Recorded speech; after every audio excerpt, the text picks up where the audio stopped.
So this is a little weeding 101, and you can see here that we're dealing with a part of a field that was improperly managed for a long time. This is actually compacted, we call it mudstone on the farm. We now use a spader to bring that up, and this is actually just really compacted soil. It's really hard to hoe around.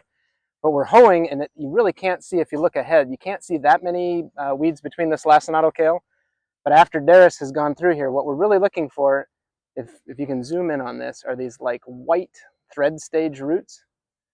So that right there is an amaranth. And now that it's uncovered, it'll only live for a few minutes, really at most. And so she's going to go around each of these plants. And if I run my hand through here, you can see there's quite a few white thread stage weeds here.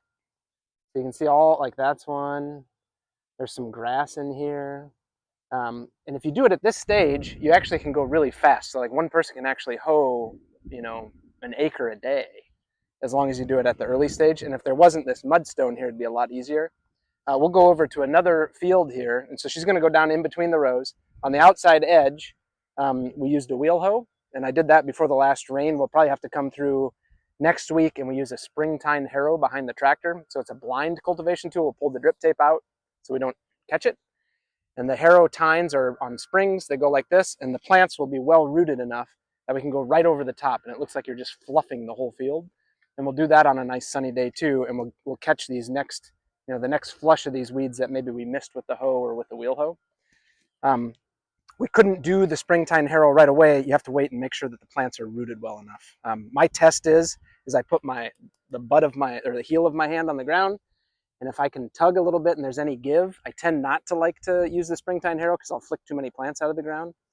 In a commercial setting like this, oftentimes we'll overplant. So I fully expect my cultivation to kill about 10% of plants that are of lesser value. So like say $6 a plant or less. Tomatoes and some of those higher dollar plants, we're trying not to kill any if we can help it. But really your cultivation, if you can keep it weed free and you can keep your costs of cultivation down, it's totally worth putting in 10% too many, knowing you're going to kill a few. So I'll show you what the wheel hoe looks like. We use a Glazer wheel hoe. I think they're made in Europe or Switzerland.